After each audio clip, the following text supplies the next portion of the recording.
Pas dia ngelihat Kimberly keluar dari toilet cowok, dia langsung nanya, "Abis ngapain lu dari situ?" Kimberly langsung diem kaku.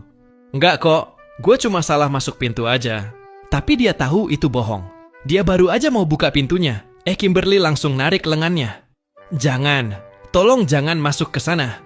Sebelum dia sempat nanya kenapa, tiba-tiba kedengeran suara orang nangis. "Itu suara apa?" "Gue nggak tahu. Mending kita jangan masuk deh." Tapi dia tetap dorong pintunya. Dan Kimberly teriak, "Jangan!" Terdengar suara pelan, "Ada orang di luar, tolong gue." Dia buka pintu bilik toilet dan ngelihat Leslie duduk di lantai sambil megang setumpuk handuk. Dia langsung kaget pas sadar kalau Leslie lagi hamil dan air ketubannya udah pecah. "Tolong bantuin gue."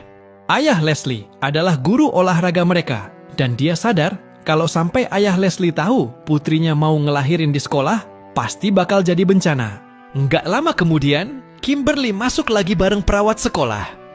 Begitu perawat itu ngelihat Leslie, dia langsung kaget. "Tolong jangan sampai ayah gue tahu." Perawat itu langsung nengok ke dia. "Lu, jaga di luar. Pastiin nggak ada yang masuk dan ngelihat dia." "Hah? Bukannya kita harus bawa dia ke rumah sakit?"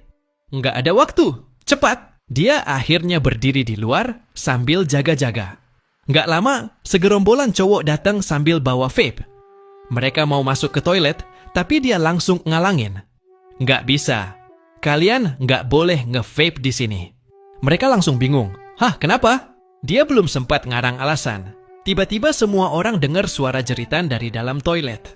Dalam hati dia langsung panik. Waduh, bayinya kayaknya udah mau lahir. Cowok-cowok itu langsung nanya, "Woi, ada apaan di dalam?" "Nggak ada, serius. Sana aja pakai toilet di lantai atas." Tapi makin lama malah makin banyak orang ngumpul. "Siapa yang jerit-jerit? Gue udah kebelet banget nih." Situasinya makin kacau. Terus dia ngelihat seseorang datang. Pak Reddick. Beliau jalan ke arah kerumunan dengan wajah bingung lalu nanya, "Ada yang lihat putri gue?" Dia harus cepat-cepat bohong.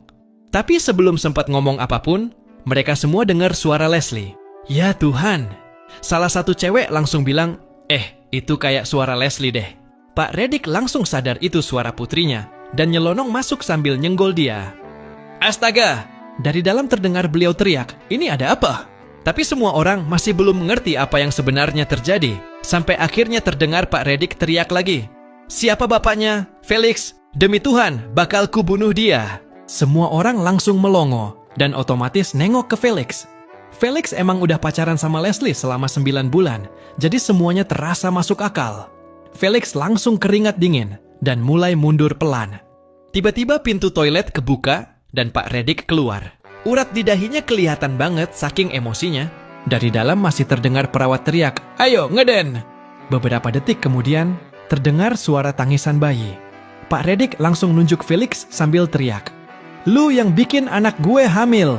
Felix panik dan langsung kabur lari nyusurin lorong sekolah. Pak Reddick ngejar kayak atlet lari. Nggak butuh waktu lama, beliau berhasil nyusul lalu nabrak Felix sampai jatuh ke lantai. Pas itu juga, Leslie keluar dari toilet sambil gendong sesuatu. "Yah, jangan!"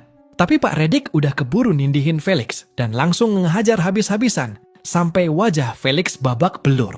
Semua orang panik dan buru-buru misahin mereka.